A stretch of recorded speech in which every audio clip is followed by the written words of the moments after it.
रियासत भोपाल की एक ऐसी इमारत के बारे में गुफ्तगू करने जा रहे हैं जिसे भोपाल की तीसरी खातून नवाब शाहजहां बेगम ने समर पैलेस के तौर पर बनवाया था।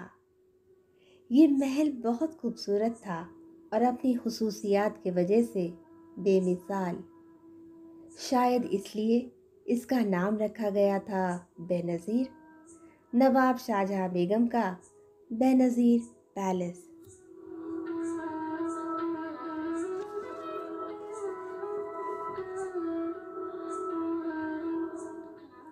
नवाब शाहजहां बेगम को मुग़ल बादशाह शाहजहां की तरह खूबसूरत इमारत बनवाने का बहुत शौक था। इसलिए उन्होंने अपनी नवाबी में जब एक नया शहर शाहजहांबाद बसाया तो एक ख़ास जगह इमारत बनवाने के लिए इंतखाब किया। सबसे पहले उन्होंने तालाब बनवाए और तालाब बनने के बाद शुरू हुआ एक के बाद एक इमारत बनवाने का सिलसिला।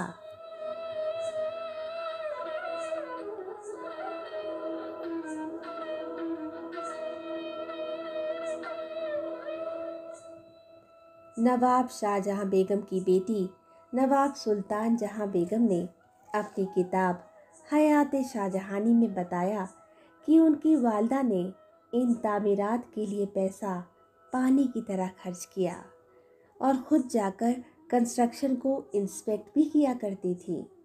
नतीजा एक बेहतरीन क्रिएशन जो कि 5 बिल्डिंग्स का ग्रुप था और जिसमें से एक था बेनज़ीर पैलेस।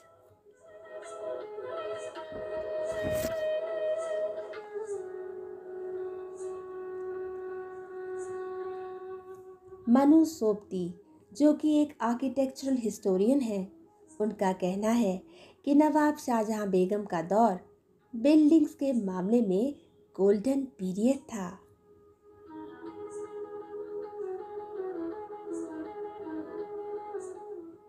ताजमहल नवाब शाहजहां बेगम ने अपने रहने के लिए बनवाया था, लेकिन गर्मियों में बेनज़ीर पैलेस में रहना पसंद करती थी।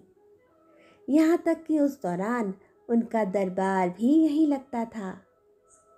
हालांकि तालाब के पास दोनों महल थे, लेकिन बेनज़ीर पैलेस शदीद गर्मियों में भी ठंडा रहता था।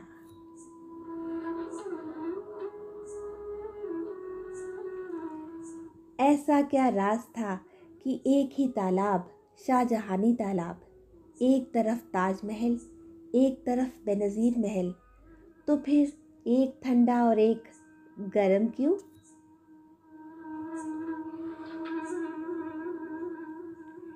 इसके पीछे कोई राज नहीं, साइंस है साइंस। इवेपोरेट कूलिंग सिस्टम की साइंस और पैसिव थर्मल कंट्रोल की साइंस। जो पॉसिबल हो सका महल की बनावट, लोकेशन, विंड डायरेक्शन और मोस्ट इम्पॉर्टेंट तालाब के वजह से।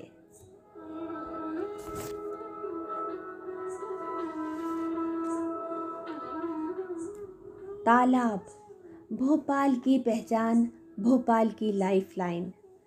आज भी भोपाल अपने तालाबों के लिए जाना जाता है, या यूं कहिए तालाब भोपाल की निशानी है।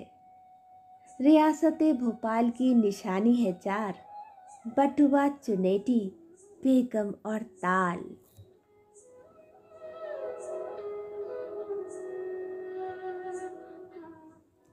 इन तालाबों को नवाब शाहजहां बेगम ने अपने बिल्डिंग प्रोजेक्ट शुरू होने से पहले बनवाए थे।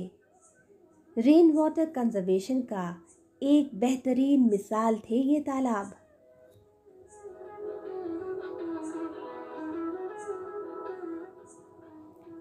ईदगाह हिल से बारिश का पानी झरने की तरह नीचे बहता हुआ आता था। इस पानी को जमा करके ही ये तालाब बनाए गए थे।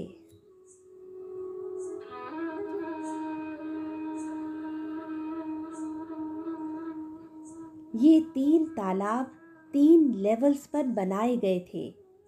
सबसे लोअर लेवल पर था मुंशी हुसैन खां तालाब। उससे ऊंचा नवाब शाहजहां बेगम के शौहर के नाम पर सिद्दीक हसन खां तालाब, जिसे नूर महल तालाब भी कहते हैं, और सबसे ऊपरी हिस्से में था मोतिया यानी शाहजहानी तालाब। इन तालाबों में ऊंचाई के हिसाब से 15 मीटर का डिफरेंस था।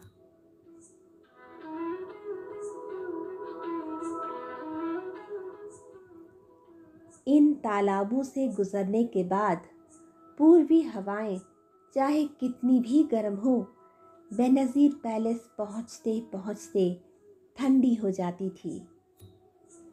इवेपोरेट कूलिंग से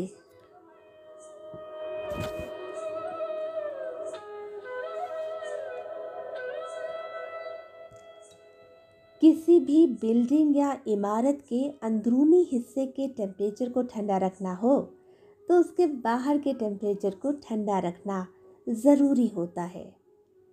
ऐसे में खुले कोर्टयार्ड्स और उसमें लगे पेड़ पौधे, फव्वारे महल के आसपास के क्लाइमेट को यानी माइक्रो क्लाइमेट को और ठंडा रखती है। पुराने वक्तों में मुग़ल बिल्डिंग्स में कोर्टयार्ड ज़्यादातर इमारत के बीचों बीच हुआ करती थी। बेनज़ीर महल में भी कोर्टयार्ड बीचों बीच था, जिसमें खूबसूरत पेड़ पौधे और फव्वारे थे जो हवा को ठंडा और खुशगवार रखने का काम करते थे। इस कोर्टयार्ड की सीढ़ियाँ सीधे तालाब की तरफ उतरती थी।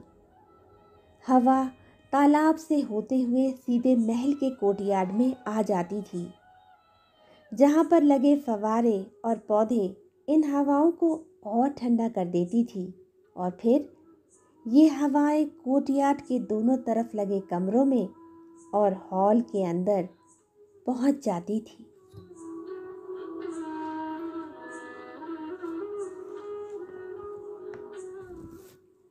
खिड़कियों में बनी जाली और पट्टीदार लकड़ी के दरवाज़ों की वजह से ठंडी हवाएं और रोशनी कमरों के अंदर आराम से दाखिल हो जाती थी और कमरों को ठंडा रखती थी।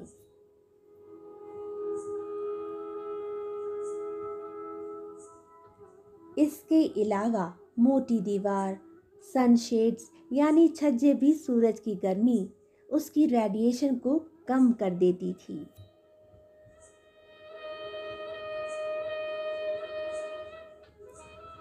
लकड़ी और ईंट का इस्तेमाल भी महल को ठंडा रखने में मदद करती थी।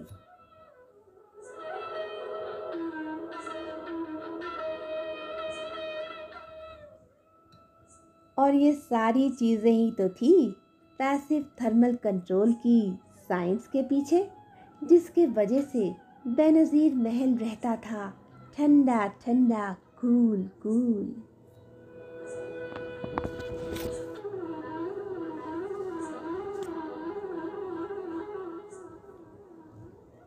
बेनज़ीर महल के दोनों तरफ कमरे थे और एक तरफ हॉल। इस हॉल के दरवाजे और खिड़कियों में रंगीन कांच का इस्तेमाल हुआ है। ये कांच खास बेल्जियम से मंगवाए गए थे। जब रोशनी इन रंगीन कांचों से होकर अंदर जाती थी तो हॉल की खूबसूरती और बढ़ जाती थी। दरवाज़ों और खिड़कियों में रंगीन कांच का इस्तेमाल, दरअसल ये कॉन्सेप्ट पर्शियन आर्किटेक्चर में देखने को मिलता है।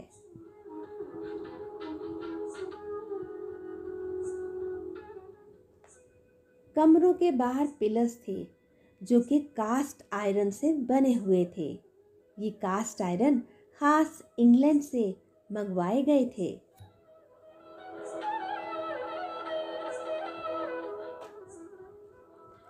कोर्टयार्ड की सीढ़ियां सीधे तालाब में उतरती थी।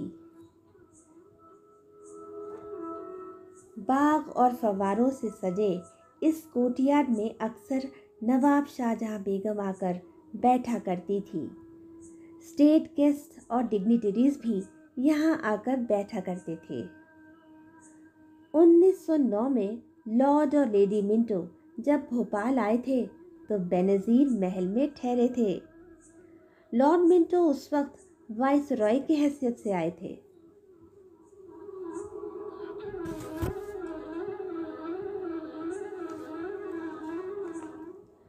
कहते हैं कि शाहजहानी तालाब में उस वक्त जो मछलियां छोड़ी जाती थी उनको सोने की नथ पहनाई जाती थी। नवाब शाहजहां बेगम को शाम के वक्त इन नथ वाली मछलियों को देखना बहुत अच्छा लगता था।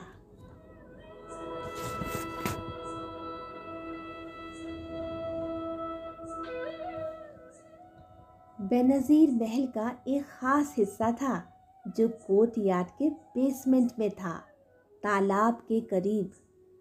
ये था हमाम, रॉयल बाथ, नवाब शाहजहां बेगम का शाही गुस्ल। असल में हमाम का ओरिजिन बहुत पुराना है। इस टर्किश गुस्ल को हिंदुस्तान में मुग़ल बादशाह बाबर लाए थे और हिंदुस्तान की क्लाइमेट के हिसाब से हॉट बाथ के साथ कोल्ड बाथ को इंट्रोड्यूस किया।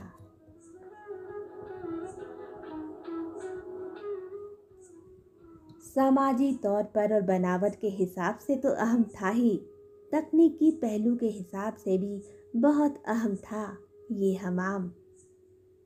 बेनज़ीर महल में पानी ग्रेविटेशनल फोर्स के ज़रिए खींचा जाता था और ओवरहेड टैंक में भरा जाता था और फिर हमाम में इस्तेमाल होता था।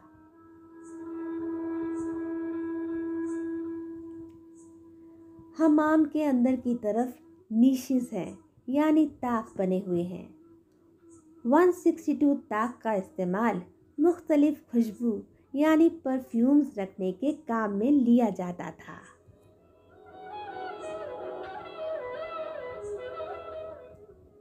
हमाम की बाहर की तरफ की दीवार पर खूबसूरत फूल और पत्तियों की नक्काशी बनी हुई है जो आज भी उतनी ही खूबसूरत दिखती है।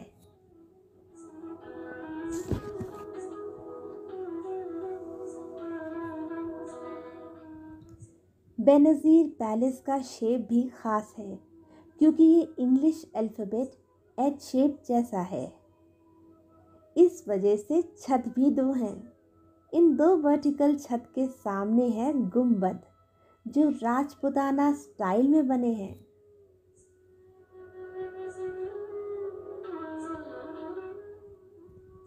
इस डोम की खास बात थी कि इसके अंदर जा सकते थे। गुंबद के अंदर बड़े बड़े दरवाजे थे जहां से नवाब शाहजहां बेगम और शाही मेहमान शाम के वक्त खूबसूरत मंजर और ठंडी हवा का लुत्फ उठाते थे।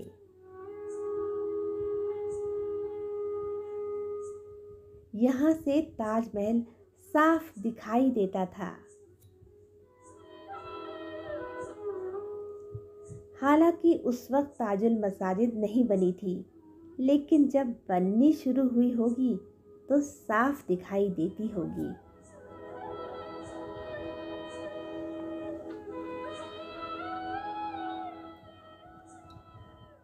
बेनज़ीर पैलेस के दाहिनी तरफ लगा हुआ एक बड़ा मैदान है। इस बेनज़ीर ग्राउंड में कुछ न कुछ होता ही रहता था, कभी परेड तो कभी रस्मी जुलूस और कभी खेल।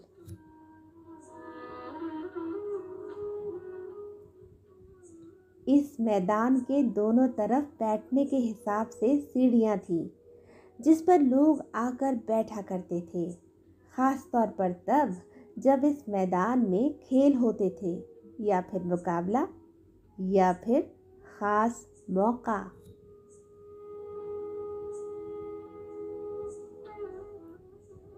ग्यारह सितंबर 1929 में बहुत ही ख़ास मौका था जब महात्मा गांधी भोपाल आए थे।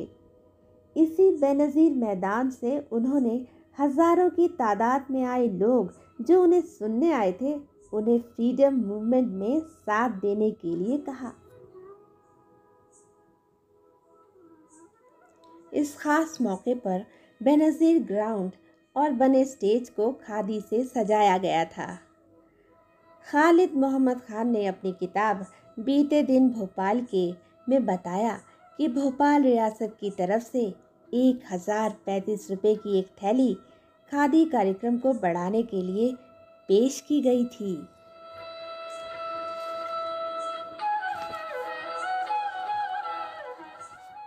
बेनज़ीर महल का दाखिली दरवाज़ा।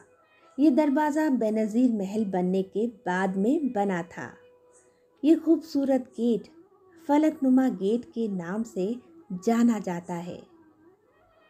दाखिली दरवाजे के दोनों तरफ सीढ़ियां हैं जो ऊपर कमरों की तरफ जाती हैं।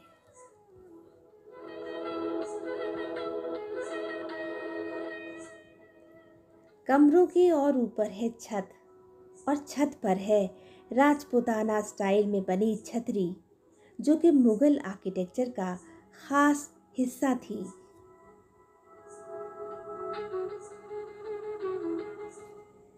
इस गेट के आर्चेस यानी मेहराब में पत्तियों की नक्काशी है जो दीवार पर भी कहीं कहीं देखने को मिलती है। ये मल्टी फॉलिएटेड आर्चेस मुगल्स के दौर में शाहजहानी आर्किटेक्चरल स्टाइल में आता था।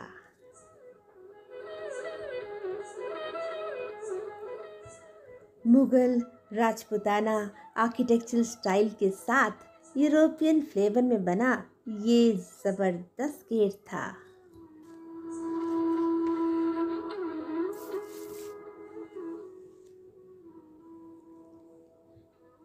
इंजीनियरिंग और आर्किटेक्चर के हिसाब से इसकी बनावट मॉडर्न थी।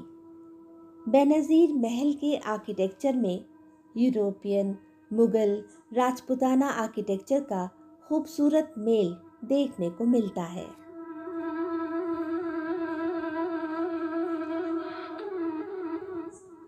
न्यू एज कंस्ट्रक्शन मटेरियल और वुडन प्लिंथ का इस्तेमाल अगर एक तरफ यूरोपियन स्टाइल देता है तो गुंबद और छतरी राजपूताना स्टाइल। हॉल के दरवाज़ों और खिड़कियों में लगे रंगीन कांच में पर्शियन आर्किटेक्चरल स्टाइल की झलक मिलती है, तो दूसरी तरफ हमाम और उसकी दीवार और पत्थर पर खूबसूरत नक्काशी में मुगल स्टाइल दिखाई देती है।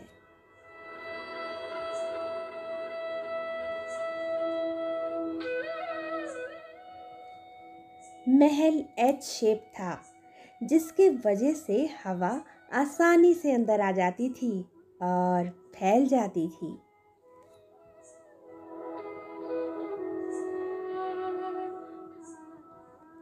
महल में लकड़ी का इस्तेमाल बहुत हुआ है, न सिर्फ खिड़की और दरवाज़ों में, छत पे भी।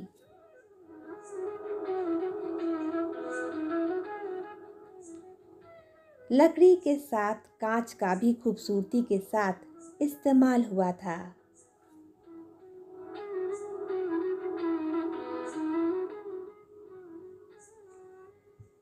इस महल में ऐसे वाटर चैनल और फव्वारे थे जो बिना किसी मशीन के पूरे महल में सर्कुलेट होते थे।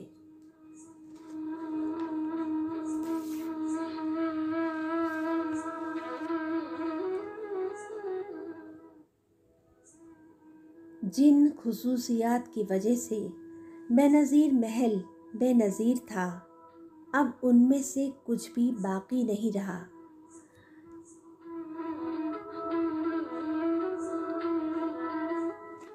तालाब जो बारिश के पानी को जमा करके बनाया गया था, आज कचरे और मलबे का ढेर हो रहा है।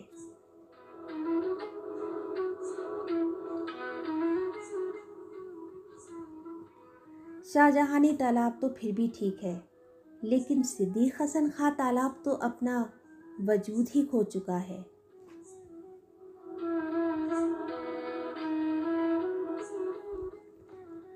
शाहजहानी तालाब और सिद्दीक हसन खां तालाब के बीच में डैम वॉल थी, वो भी अनप्लान बिल्डिंग्स के भेंट चढ़ गई।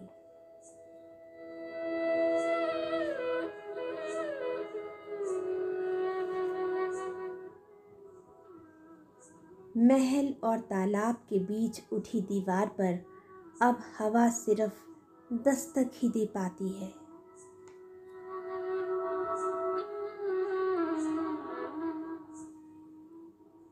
बेनज़ीर महल से पानी के बहाव की कोई जगह ही नहीं बची, जिसकी वजह से ड्रेनेज सिस्टम भी बर्बाद हो गया।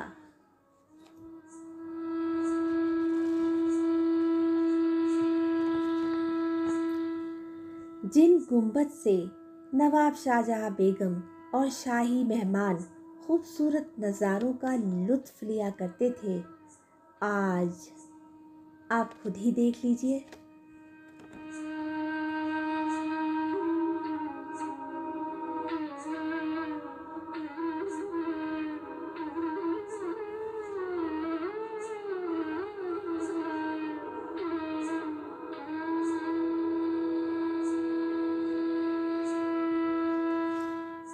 डेढ़ सौ साल पुराने इस महल को कभी हेरिटेज प्रॉपर्टी समझा ही नहीं गया।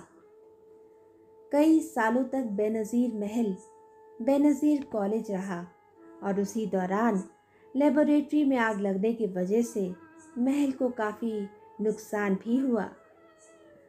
कॉलेज के शिफ्ट होने के बाद महल एनसीसी के पास चला गया, फिर फिल्म शूटिंग में भी इस्तेमाल हुआ।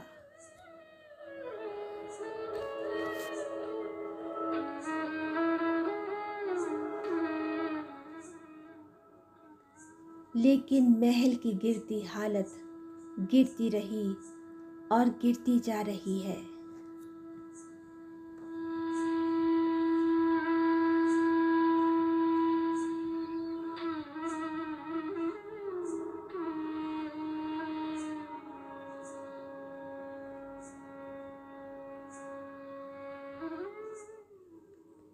माजी की ये फलकनुमा इमारत अब खाकिस्तर होने को है।